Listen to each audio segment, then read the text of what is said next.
What's up, guys? This is Heist, and welcome back to Heist Studio. It's been a minute since we've done a video, particularly been a minute since we've done a video about the former Railroads Online soundtrack. And so here we are. Somebody DM'd me like a week or two ago asking for the music, or the tabs. Not even the tabs, they wanted the sheet music for Tuesday Sunrise. Let me tell you something about me. I'm a guitar player, which means that I don't read music. Not entirely true. I had to read music all the time for jazz band, for big band on drums. And when I played Croatian bass, I would end up doing a fair bit of sight reading bass clef. But that's the only time I ever had to sight read anything that had musical notes. So I've never had to read treble clef. So I've never really gotten conversational with it. So I could write out the notes and actually make sheet music for any of my tunes if I wanted to. It would probably take me all day just for one song, though. So, not worth my time, and also just an exercise in frustration for me personally. And then tabs it'd be faster because you just need the numbers of the frets, but I hate tabs. I am very much value learning by ear and by sight. And so when they asked for the music, I was like, I could do a video lesson for you. So here we are. We're going to talk about the song, behind the song, and then we're also going to go through the parts, and then I'll play through the version that's on the track at the end. Or not the track, on Spotify and that was in the soundtrack. So the fun thing about Tuesday Sunrise is that it is the oldest song of mine, probably, that was in the soundtrack.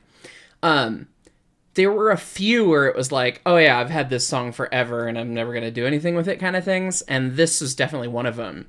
I had just looked it up. I have two SoundCloud accounts where I post stuff. One of them is ancient and is all public, so you can go stalk all of my old music if you want, see if you can find it. It's pretty easy to find. And then the other one is more modern, and it's actually the one I still use from time to time, and that's where I post. It's all private, so you can't listen to it. But that's where I post a lot of the stuff that I'm working on to keep it in one place rather than having it released, but still be able to like listen on the fly in the car or something for a mix. And so I went and looked at the original SoundCloud, and the first version of Tuesday Sunrise I was posted on April 29th, 2013.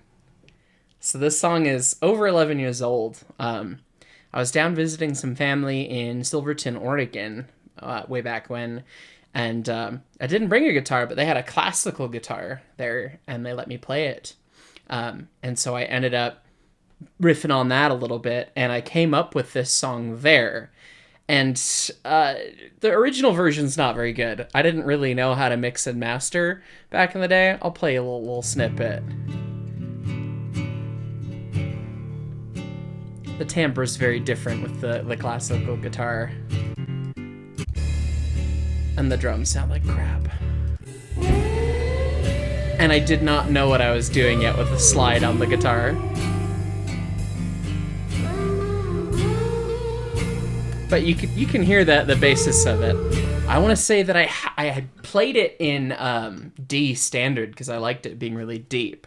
But I played it originally, and I always thought it would be really pretty on the 12 string. So here is my Yamaha 12 string, FG720S-12, $300 guitar for you. I mean, it was when I got it, so maybe it's probably inflation's stupid. But anyway, I knew it was going to be fun on 12 string, and so I ended up re-recording it when I got the 12 string a year later, pretty much. And that's sounding more like What Do You Know?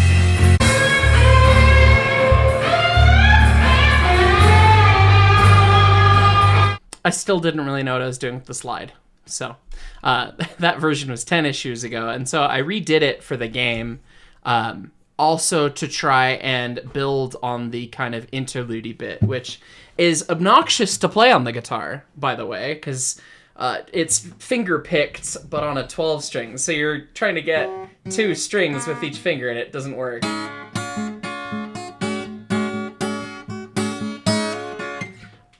It's kind of stupid. It worked really well on the classical guitar. Didn't realize that would be a little bit more challenging on the 12 string. So anyway, on to the song. God, I haven't played this song in its entirety in probably quite a while. So that's the actual version. Let me make sure that, I guess we'll see if I remember all the parts off the top of my head. And because I am evil awful, let me see if I can get you exactly which tuning it is in, because I didn't realize that people were going to give a darn about the soundtrack. So I just tuned all my instruments to each other, and I didn't really care if it was E or E flat or somewhere in between. And this one is right in between E and E flat, so my apologies on that. If you've got a 12 string, you'll have to retune it, but I'll pull up my phone app here.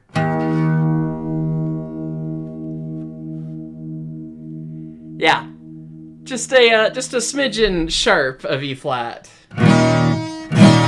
Okay, so it's kind of a Led Zeppelin-y kind of thing. It's a Jimmy Page thing, rather than doing bar chords. Jimmy Page is always lazy and just moves shapes around and then lets stuff ring out sometimes. He doesn't always let it ring out, but he's just using those same shapes. So like you've got your E major shape, right? And we're just going to be moving that around a bunch. It's kind of like Ramble On, Led Zeppelin a little bit, right?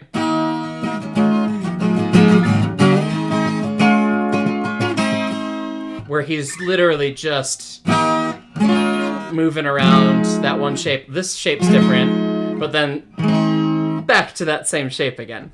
So he's just moving around to the E major shape. So you know your E major shape. And then we're going to make it an E dominant 7 with adding our pinky, but leaving the rest of the shape the same. And then you're going to move the pinky down 1 fret to make a major 6 chord, and then let it go back to the chord itself, and then back up.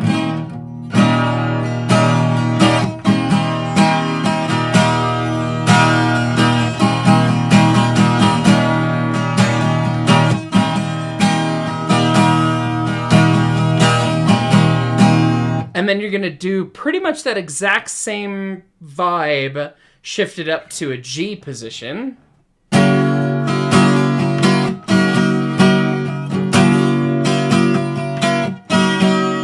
Make sure you get that open E string when you get there too, because it matches what your pinky's playing. So you get the if you grab it when you're on the 7th position, that's gross. Don't do that. So mute it there. But get it there for the extra little fun. So we got the...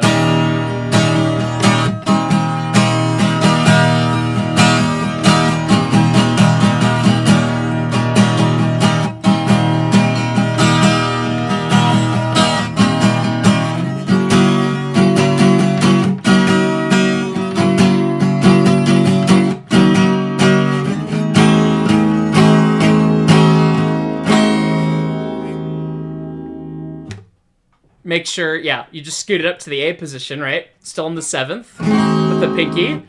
And just hit everything. Have that open E come in. It complements the chord a little bit. It's fun. I always like that. And that's pretty much kind of your verse sound. During the chorus is me being an opinionated butthole about chromatic descending lines in music. Now, if that made no sense to you, not a musician, chromatic means you're just going fret by fret, etc. You're not doing anything else. And so chromatic descending is... Right.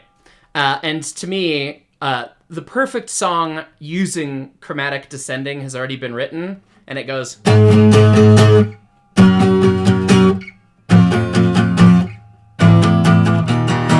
Hopefully I don't get a copyright strike for playing my acoustic guitar and covering Chicago. But anyway, or the Led Zeppelin, actually, they're probably more picky. Anyways, copyright detection's stupid. It's music. Everyone steals music. That's how that works. Anyway, I've always thought that, like, you don't need to riff on that again because that song is fantastic. 25 or 6 to 4 by Chicago.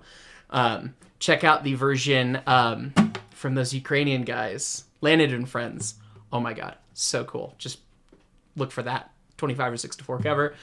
Enjoy it. It's fantastic. But yes. So it's like you don't need to have that everywhere if you're going to do a chromatic descending thing. So I like to put it in the harmony rather than in the bass, because they already did it in the bass and it was a whole thing. So I've written several songs that that utilize that technique. One was a Roland song called Hypocrisy.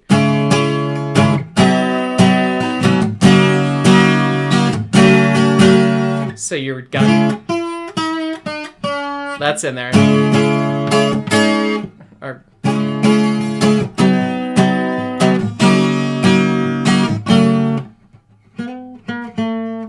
I actually played it wrong the first time with where it was in the thing, but there's your chromatic piece. Obviously there's the one step there, but then it's chromatic down.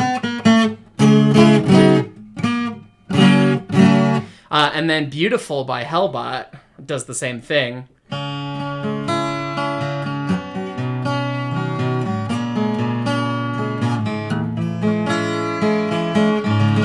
And it's more in the bass in that one because it was a heavier rock thing, but it was designed to talk in the melody of the chords and the harmony in the chords rather than just like power. Right.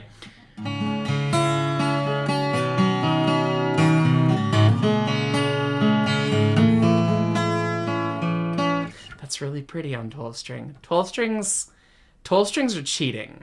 It's how you make stuff sound really pretty sometimes. It doesn't work for some stuff, like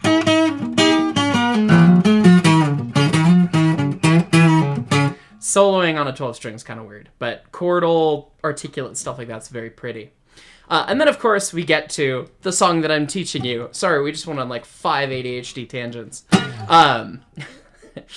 Lord knows now you know why I edit most of the other stuff I post. Anyway, when you get to the chorus of Tuesday Sunrise, it starts with our E7 chord, dominant 7 chord.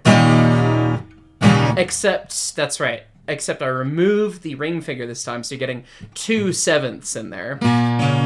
You're getting the D there, and then the D here. And it goes to an A dominant 7. And then you get a C major to an E minor.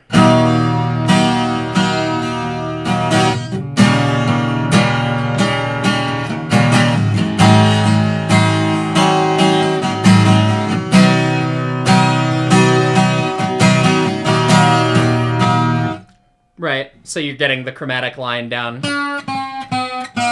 again in the harmony there, which is why I think that works, because you've got the E dominant 7 right next to an E minor, which is a little strange to have the major minor situation going on. It's probably one of the modes, and I've never realized it. Whatever, music theory. They're more like guidelines than actual rules. But that's the chorus, and then of course there's the slide guitar madness over the chorus. I did that in one take. I couldn't tell you what it was. I was playing what I felt. Grab your slide and match the pitch. Sorry. And then we get to the kind of breakdown thing.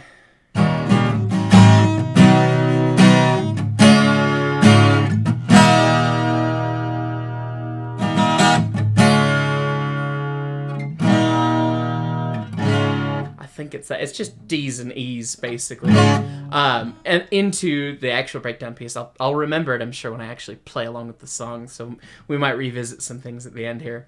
But you get your D chord shape, and then you're gonna Bon Jovi the hell out of it, getting your suspended chords in there like it's Wanted Dead or Alive. We're doing the same thing.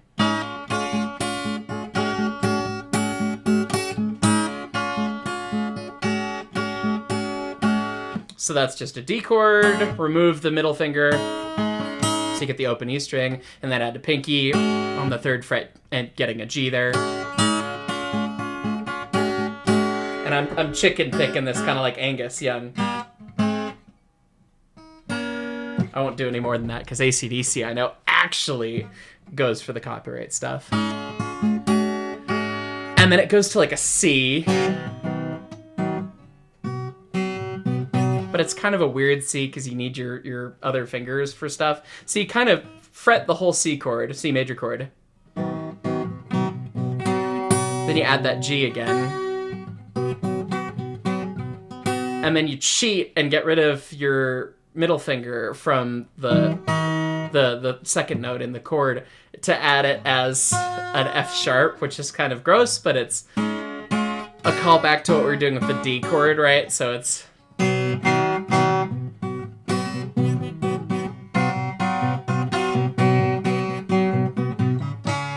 That's the hard one to do with those bigger strings. Jeez.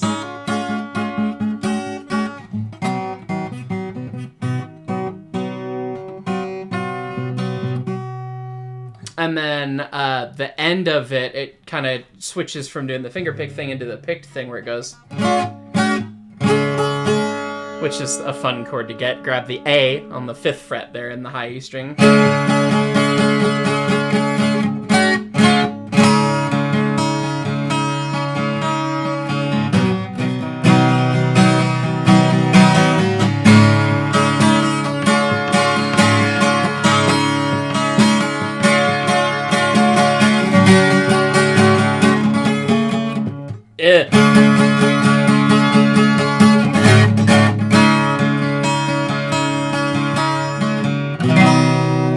Right, so that's a C chord, and then you've got the D sus2, D major, D sus4, and then whatever the... don't swear, Mark. Whatever the hell you call this. I guess it's probably just I guess that's just the 5th of the chord, isn't it? Yeah, you're just adding an extra A on top of the chord there. That's just those shapes. And then when you build it down into the final chorus, it goes to a B sus 2, I think? Whatever. Just, you're gonna leave the bottom end of the guitar down here, the E and the B strings, you're just gonna leave them ring for like the rest of this crap. That's easiest way to do it. Make yourself a B power chord, and then just strum the whole guitar except for the low E string. Yeah, that's a B sus4. Right, yeah. So you're doing the...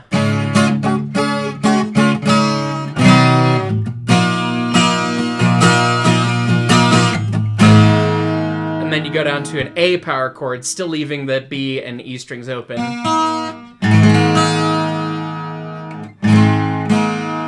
Which, that's a sus2, I think. A sus2. Should be. One of these days I'll be better about music theory. Anyway.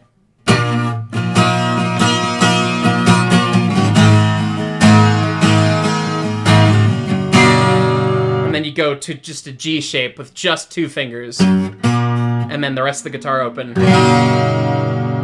So you're like doing a G major, but you get rid of your ring finger. And then you go to an inverted D major chord. So you've got the F sharp, and then you've got the A there, and you're just playing the whole guitar again, so just 2 fingers.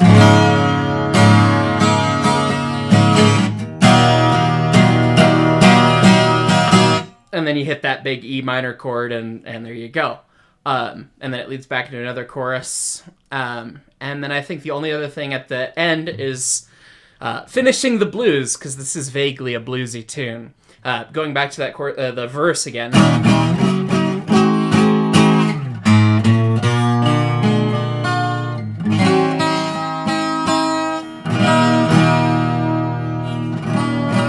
Yeah, so just walk up to the B, and this is a B dominant 7, and an A dominant 7 with 2 sevenths in it, which you hammer off the high one. Back to that E major chord again. Hopefully that made some modicum of sense, and if it didn't, I'm sorry. But we're gonna play the tune, I guess. Let's see if I can play that whole thing. So, let's see if I remember it.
there.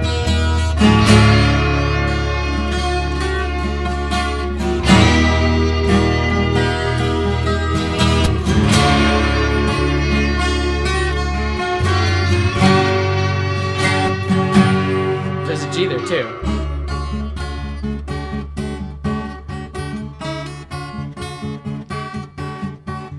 I'm not quite tuned.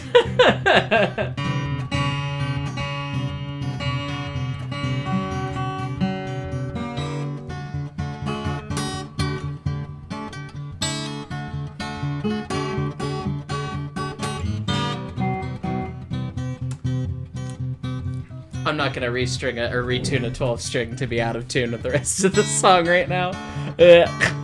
Sorry about that.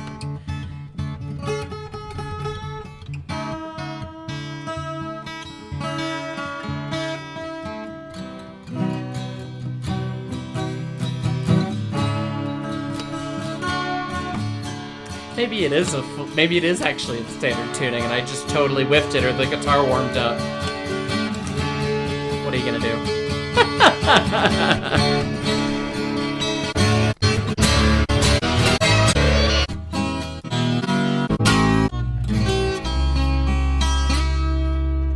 Yeah. Okay. Well, at least got all the parts there. My hand hurts. I have not had enough water today. So I'm not properly hydrated, and playing bar chords like that forever does get after it, and I didn't get quite tuned, so I'm going to save myself the embarrassment of finishing that song properly. But we'll have to give it another go another day. I'm firmly against editing videos for this channel because this channel's just for fun. So yeah, we'll have to revisit this one at some point. Maybe make me play it on a stream when we do music time on the main channel. But yeah. One thing that I did think was interesting going back through all those old versions is that I had drums still, I think, on both of the older versions of that. And the drums kind of add some spice that I left out because I thought it wasn't going to fit for the game.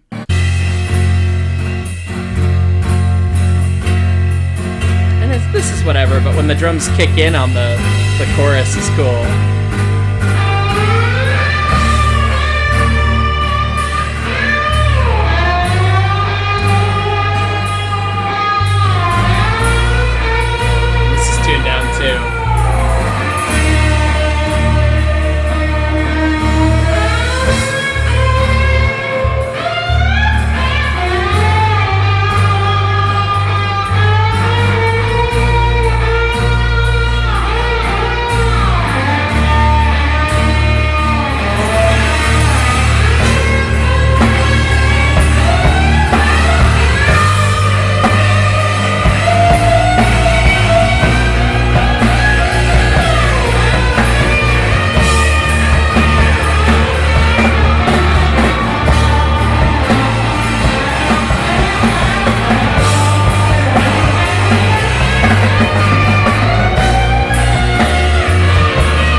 That's pretty cool. I kind of missed that version. Maybe when we refire that one, we'll add a little drum action or something. And there's a little electric guitar lightly in there too.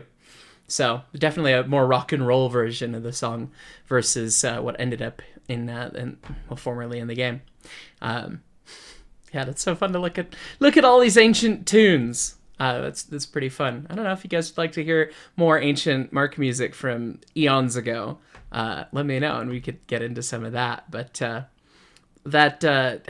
it's cool. Like, I was very sparse in just cymbals, right? Because bass drum, snare drum got to be big, loud, present, especially in rock. Like, that's a huge thing. And so waiting to the opportune moment to bring them in is a really good way to drive a lot of power, and that works in that version. The mix sucks. The recording quality sucks, but it was also 10 years ago. So I didn't have half the equipment or guitar. Well, I didn't have a quarter of the guitars I had now. Anyway, it's fine. And I didn't know what I was doing yet, so... I didn't even really know what I was doing 5 years ago when I put out the first album I put out. So anyway, I hope you enjoyed the rambling. Sorry I didn't get the song played through all the way. And see if you can find my my old SoundCloud. Thanks so much for watching, guys. We'll catch you next time.